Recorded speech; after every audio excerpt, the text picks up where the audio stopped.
Frédéric Bredin, bonjour. Bonjour. Bienvenue au Buzz Média TDF Le Figaro. Vous êtes la présidente du CNC, c'est le Centre national du cinéma et de l'image animée. Il y a une grosse actualité en ce moment autour de l'audiovisuel et du cinéma. Pour commencer, Amazon Prime Video a débarqué en France cette semaine. Alors, pour vous, c'est un acteur de plus ou ça vous réjouit ou ça vous inquiète parce que ça risque de faire du mal à Canal ? C'est un acteur de plus, donc je m'en réjouis. C'est une opportunité supplémentaire pour les consommateurs d'avoir des vidéos, des films. Et en plus, Amazon est un acteur qui a vraiment décidé de s'intégrer dans l'écosystème français et qui joue le jeu, on peut le dire. Ils sont venus vous voir, vous avez discuté avec eux. Ils sont prêts à payer. Ils ne sont pas rétifs à la taxe. Voilà, la taxe qui va permettre de financer de nouvelles créations comme Netflix. Donc, c'est aujourd'hui important. Et puis, c'est un signal très fort que ces nouvelles plateformes seront demain celles qui vont diffuser le plus de films de cinéma et d'audiovisuel. Alors, est-ce qu'à la différence de Netflix, eux vont s'investir aussi dans la production d'œuvres audiovisuelles françaises ? Oui. Ils le disent en tous les cas, ils veulent jouer le jeu et localement ils ont d'ailleurs intérêt pour développer leurs services, avoir de très belles productions, soit cinéma, soit audiovisuelles françaises. Alors, vous dites que c'est les fameux GAFA, dont Amazon fait partie, mais Google aussi avec YouTube. Vous dites qu'ils sont de moins en moins rétifs à rentrer dans le système et donc à être taxés. Les députés ont voté la fameuse taxe YouTube. Ça devrait être confirmé par les sénateurs. Alors, Manuel Valls n'en voulait pas. Beaucoup de parlementaires n'en voulaient pas. Elles disent qu'elle ne va pas toucher sa cible, ça va toucher que les Français, non pas YouTube. Elle ne rapporte rien, à peine 1 à 2 millions d'euros. Pour vous, c'est une taxe qui sert à quelque chose ou elle ne sert à rien ? Je crois que les députés, en votant cette mesure en première lecture, ont vraiment envoyé un signal très fort en faveur de la création, parce qu'ils ont réaffirmé le principe qui domine l'ensemble de la création française depuis l'origine, c'est que ce sont les diffuseurs qui financent la création de demain. Au tout début, c'était seulement les diffuseurs, c'était les salles de cinéma, parce qu'il n'existait même pas la télévision. Oui. Et donc, quand on va dans une salle de cinéma, il y a une petite partie de ce que l'on paye avec le billet d'entrée qui va financer un fonds pour la création, qui va financer des films pour demain. Et quand les télévisions sont arrivées, eh bien, il y a eu une petite taxe qui a été prise sur les recettes publicitaires de la télévision. Quand la vidéo, les DVD, puis la vidéo à la demande sont arrivés, eh bien, c'est la même chose. Il y a une taxe de 2% qui a été prélevée pour financer cette création à venir. Donc là, vous dites maintenant, les plateformes doivent participer, comme les telcos aussi. Exactement. Les opérateurs télécoms également participent à cette création. Et aujourd'hui, il n'y a plus que les plateformes qui sont établies à l'étranger qui ne le font pas. Et donc, Netflix, le Parlement a décidé il y a 2 ans qu'il devait financer également avec cette taxe de 2%.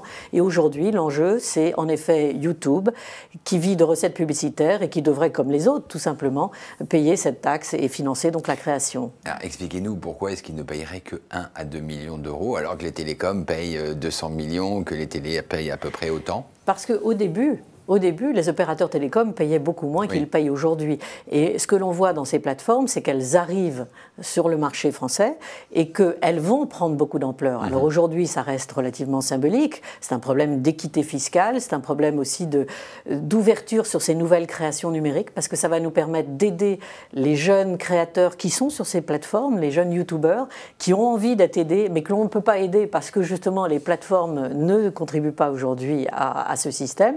Mais demain, ces plateformes seront évidemment très importantes. D'accord. Alors, ça fait quelques années où votre prédécesseur ou vous-même avez dit il faut mettre les GAFA autour de la table, il faut les intégrer dans le système. Et c'est ça le symbole de la taxe YouTube, c'est ça y est, ils sont dans le système ? Dès que tout le monde y sera, et de manière équivalente. C'est-à-dire pas seulement les acteurs français, les acteurs historiques comme les télévisions ou les opérateurs télécoms, mais aussi les nouvelles plateformes qui sont souvent établies à l'étranger et qui seront insérées aussi dans ce système. Donc c'est un système qui a fait ses preuves, parce que c'est une vraie réussite économique. Le cinéma et l'audiovisuel français depuis maintenant près de 70 ans. Eh bien, il est important que ces nouvelles plateformes y participent aussi. Mais elles sont réactives, c'est-à-dire... Parce que c'est très difficile de savoir où est l'argent chez Amazon, où est l'argent chez Google? Alors, personne n'aime payer a priori des taxes, donc ils essayent. Ils font d'ailleurs un lobby très important pour éviter cette taxe. Mais une fois qu'elle sera votée par le Parlement, ce sont des plateformes très légalistes et il n'y aura pas de problème de recouvrement. Elles l'ont combattu avant que ce soit adopté, et après, il n'y aura pas de problème de recouvrement. Non, d'autant plus que nous, on l'a vu, une des plateformes, par exemple, de services par abonnement, a cru que la taxe dite Netflix s'appliquait et nous a même envoyé un chèque. Avant même qu'elle soit taxée? Avant même qu'elle soit mise en place concrètement. Donc nous avons renvoyé, Google, je ne peux pas le dire, c'est secret fiscal. Vous avez renvoyé de l'argent à Google. Et nous avons donc renvoyé le chèque en expliquant qu'elle n'était pas encore mise en application. Donc vous voyez, je ne suis pas inquiète sur le recouvrement, pas du tout. Très bien, on est en décembre, l'année cinéma va s'achever. Alors il y a encore les fêtes, et ça va être une période très très importante pour la fréquentation des salles. On attend une excellente année, entre 210 millions, peut-être 212 millions, c'est pratiquement un record. En revanche, elle est mauvaise l'année pour la part de marché des films français, à peine 36%. Vous êtes satisfait du nombre de spectateurs dans les salles ou déçu de la part de marché des Français? D'abord satisfaite du nombre de spectateurs dans les salles, parce que ça fait maintenant plus de 10 ans qu'on est au-dessus de 200 millions. Ça veut dire que les salles françaises ont réussi à rester très innovantes, très dynamiques, et pour accueillir des publics, et notamment les jeunes, parce que grâce à une opération en plus qui a été lancée en faveur des jeunes de moins de 14 ans, avec des prix de billets très bas, autour de 4 €, les jeunes sont vraiment retournés dans les salles. Donc on a aujourd'hui 210 millions, c'est à peu près le deuxième record depuis 50 ans, donc c'est un beau résultat. Quant aux films français, il y a eu de grands succès, Camping, Les Tuches, Chocolat aussi, Médecin de campagne. 36%, c'est dans la moyenne, et ça dépend aussi un peu des années.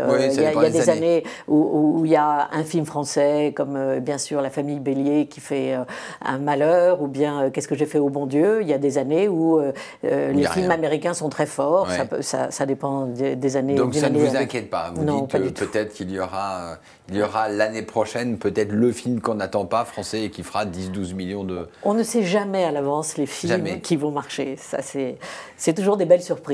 Alors, vous étiez là, ici même, en tout début d'année. Vous aviez un combat qui était celui de l'augmentation et de l'extension du crédit d'impôt.